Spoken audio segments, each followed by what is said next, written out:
particular story takes place many years ago, back when I was in college. To this day, I can't go by this location without putting both hands on the steering wheel and turning down the radio so I can focus on looking for a gray Oldsmobile, a car that will forever be burned into my memory. The day was like every other day. Classes, and then driving around trying to find a spot to chill out for a while.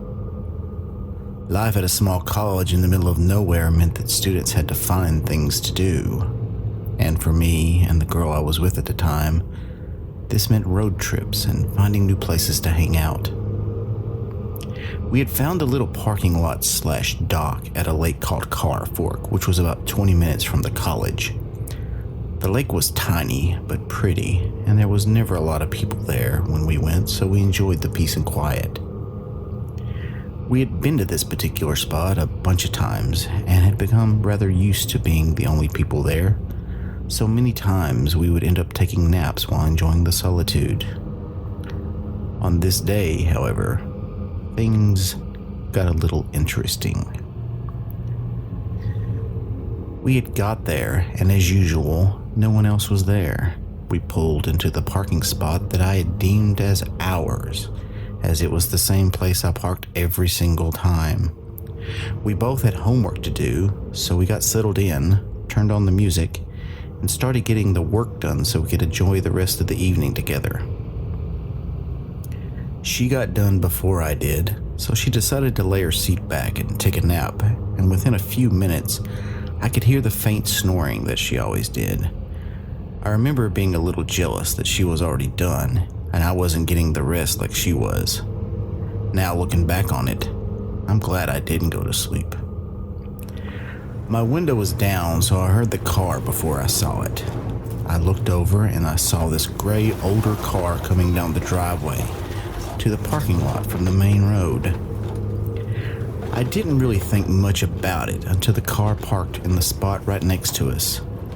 I remember thinking, really? This whole parking lot? And you had to park right next to us? The car was so close that I could have literally reached out and touched it. The driver of the car had both front windows down, and I could see his silhouette, but not his face. I have a habit of always nodding my head as a way of saying, "Hey, how's it going?" This time, though, instead of getting a head nod back, I got something much creepier. The guy lit a cigarette, and the glow from his lighter illuminated his face just enough that I could see that he was an older guy, and he had a blank stare. Within seconds, the lighter went out, and his face went dark again. At this point, I thought, okay, this guy is weird. I tried to ignore him, but I could still feel him staring, and I was starting to get annoyed. After a few minutes, I looked back at him, and I could see him taking a drag off his cigarette, the glowing red embers facing in my direction to let me know that he was still looking at us. It was at this point I decided it was time to go. I woke my girlfriend and told her to put on her seatbelt. She groggily opened her eyes and asked what I was doing, as I had already started the car and was putting it in reverse. She looked over and let out a gasp as she saw the car and the guy looking at us.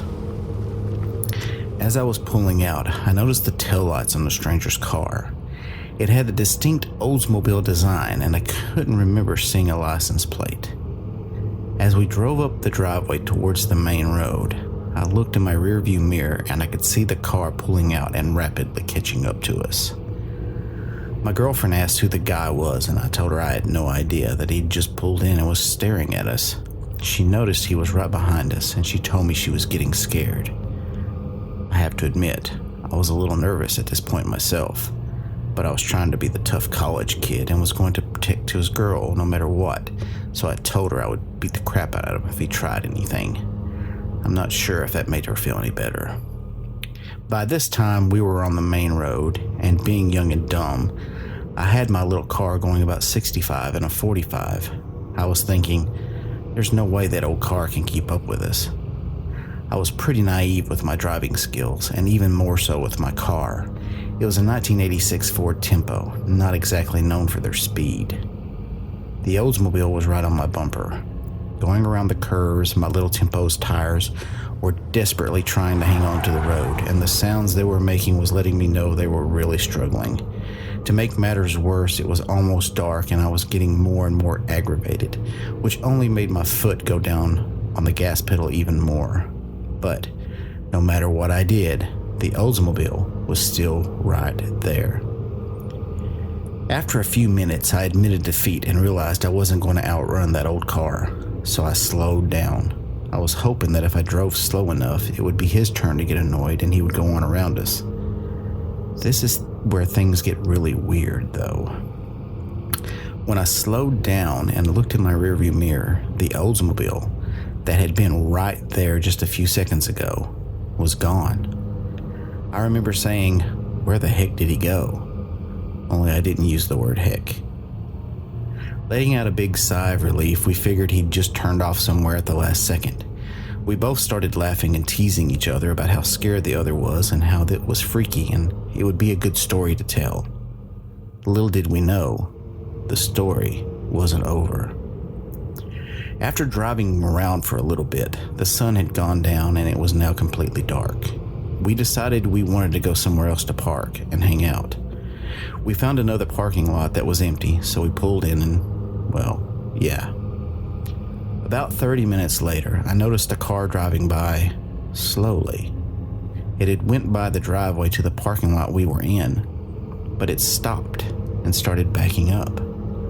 My girlfriend noticed something had got my attention, and she turned to see the car pulling into the parking lot. I could hear the apprehension in her voice as she asked if it was the same car as before. It was. And just like before, he parked right next to us. At this point, I'm furious. So I start my car, put it in reverse, and pull out just enough that my lights are directly on the Oldsmobile. I flipped on the high beams to make the car completely lit up. I angrily put the car in park and opened my door. My girlfriend yelled, "What are you doing?" I told her I was tired of this guy and was going to give him a piece of my mind. She grabbed my arm and said he may have a gun. As I was sitting there, one leg on the asphalt and the other still in the car, and my girlfriend with a death grip on my arm, her words must have hit the only sane part in my brain that was still working at that moment. So I said, "Yeah, he's probably learned his lesson." So I shut the door and put my Tempo back in drive and pull out. Looking back in my mirror, just like the last time, the Oldsmobile was pulling out and was immediately right behind us again. This time, all I could see was the headlights from his car, and it looked like he was only a few feet away from us. My brain kept thinking about the movie Texas Chainsaw Massacre 2, where the guys were in the car and the killers were right on their bumper. I was thinking, this guy is going to kill us and eat us. This time, there were no curves, and we were in a long, straight stretch, and I had my gas pedal all the way down on the floor. I literally couldn't make the car go any faster. To make things even more interesting, I looked down and I was almost out of gas. The Oldsmobile, with its bright lights, was so close that I was having a hard time seeing the road in front of me. I remember my girlfriend talking, but at that moment, I couldn't hear anything. My brain was trying to think of things I could do, as I was sure this guy was going to try to run us off the road. Then, after what felt like forever, the lights behind us started to move over. He was coming up beside us. My mind was racing at this point. I could slam my brakes on at the last seconds and he would zoom right on past. Then I could ram him if I had the chance. Or I could hit him on his back tire and make him wreck just like the police do. All these different scenarios running through my head with only a split second to decide on what I was going to do. My hands gripped the steering wheel as the lights from the car inched up beside us. I was thinking, this is it. It's going to happen. I remember saying a little prayer, asking for forgiveness, and if nothing else, let my girlfriend live, as I was prepared for whatever was going to happen. I took in a deep breath and looked over at the car that was directly beside us. It was a truck. A big freaking truck. I was dumbfounded and so relieved at the same time. I don't know who was driving that truck, but at that moment, he or she was my favorite person in the world. My hearing came back to me and I heard my girlfriend asking, "Where did he go?"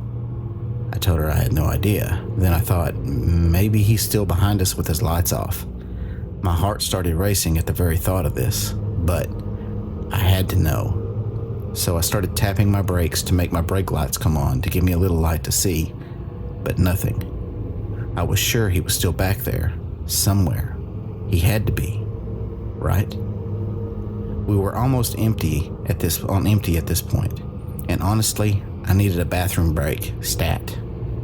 So we get to a little gas station that, honestly, was probably the most beautiful gas station I've ever seen. We hung around at the gas station for a good long while, trying to get the courage to head back to the college.